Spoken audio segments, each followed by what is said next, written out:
নমস্কার, শুভ সন্ধ্যা। আজকের চিঠিটি স্বামী রামকৃষ্ণানন্দকে লিখেছেন যুক্তরাষ্ট্র আমেরিকা থেকে 1895 সালের 11 এপ্রিল। স্বামীজি লিখছেন, কল্যাণ বরেশু, তুমি লিখেছ যে তোমার অসুখ আরোগ্য হয়েছে, কিন্তু তোমাকে এখন থেকে অতি সাবধান হতে হবে। পিত্তিপড়া বা অস্বাস্থ্যকর আহার বা পুঁতিগন্ধময় স্থানে বাস করলে পুনশ্চ রোগে ভুগবার সম্ভাবনা এবং ম্যালেরিয়ার হাত থেকে বাঁচা দুষ্কর। প্রথমত, একটা ছোটোখাটো বাগান বা বাড়ি ভাড়া নেওয়া উচিত, 30-40 টাকার মধ্যে হতে পারবে। দ্বিতীয়ত, খাবার এবং রান্নার জল যেন ফিল্টার করা হয়। বাঁশের ফিল্টার বড় রকম হলেই যথেষ্ট। জলেতেই যত রোগ, পরিষ্কার অপরিষ্কার নয়, রোগ বীজপূর্ণ, তাই রোগের কারণ। জল উত্তপ্ত করে ফিল্টার করা হোক। সকলকে স্বাস্থ্যের দিকে প্রথম নজর দিতে হবে। একজন রাঁধুনি, একটা চাকর, পরিষ্কার বিছানা, সময় খাওয়া, এসব অত্যাবশ্যক। যে প্রকার বলছি সমস্তই যেন করা হয়, এতে অন্যথা না হয়। টাকা কড়ি খরচের সমস্ত ভার রাখাল যেন নেয়, অন্য কেউ তাতে উচ্চবাচ্য না করে। নিরঞ্জন বাড়ি, ঘর দ্বার, বিছানা, ফিল্টার যাতে দস্তুর মতো ঠিক সাফ থাকে তার ভার নেবে। সমস্ত কাজের সফলতা তোমাদের পরস্পরের ভালোবাসার উপর নির্ভর করছে। দেশ, ঈর্ষা, অহমিকা বুদ্ধি যতদিন থাকবে ততদিন কোনো কল্যাণ নেই। কালীর প্যাম্পলেট খুব উত্তম হয়েছে, তাতে কোনো অতিপ্রসঙ্গ নেই। ওই যে কানে কানে গুজোগুজি করা, তা মহাপাপ বলে জানবে। ওইটা ভায়া একেবারে ত্যাগ দিও। মনে অনেক জিনিস আসে, তা ফুটে বলতে গেলেই ক্রমে তিল থেকে তাল হয়ে দাঁড়ায়, গিলে ফেললেই ফুরিয়ে যায়। মহোৎসব খুব ধুমধামের সঙ্গে হয়ে গেছে, ভালো কথা। আসছে বারে 1 লাখ লোক যাতে হয় তারই চেষ্টা করতে হবে বই কি। মাস্টার মহাশয় প্রভৃতি তোমরা এক কাট্টা হয়ে একটা কাগজ যাতে বার করতে পারো তার চেষ্টা দেখো দেখি।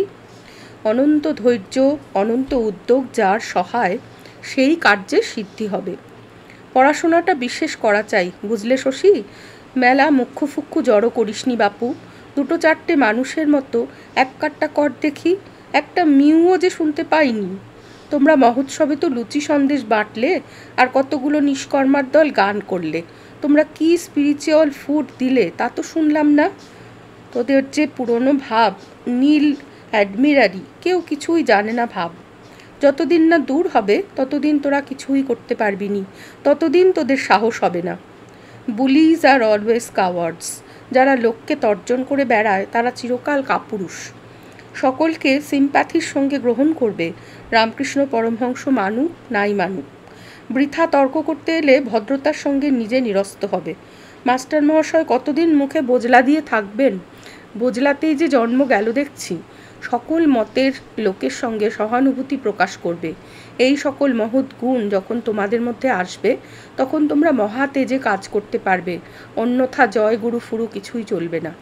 যা হোক, এবারকার মহোৎসব অতি উত্তমই হয়েছে, তাতে আর সন্দেহ নেই, এবং তার জন্য তোমরা বিশেষ প্রশংসার উপযুক্ত। কিন্তু you must push forward, do you see? তোমাদের এগিয়ে পড়তে হবে, বুঝলে কি না? শরৎ কি করছে? আমি কি জানি। ওরকম বুদ্ধিতে 3 কালেও কিছু জানতে পারবে না। ঠাকুরদাদার কথা, শাকচুন্নির নাকি সুর ভালো বটে, কিন্তু কিছু উঁচু দরের চাই। That will appeal to the intellect of the learned. যা লেখাপড়া যারা লোকেরা পড়ে আনন্দ পাবে। খালি খোল বাজানো হাঙ্গামার কি কাজ? নট অনলি দিস, মহোৎসব will be his memorial, but the center union of an intense propaganda of his doctrines. তোকে কি বলবো, তোরা এখনো বালক, সব ধীরে ধীরে হবে। তবে সময়ে সময়ে I fret and stamp like a leashed hound, onward and onward. এগিয়ে পড়ো, এগিয়ে যাও। আমার পুরানো বুলি, এখন এই পর্যন্ত। আমি আছি ভালো, দেশে তাড়াতাড়ি যেয়ে ফল নাই। তোরা উঠে পড়ে লেগে যা দিকি। সাবাস বাহাদুর। ইতি নরেন্দ্র।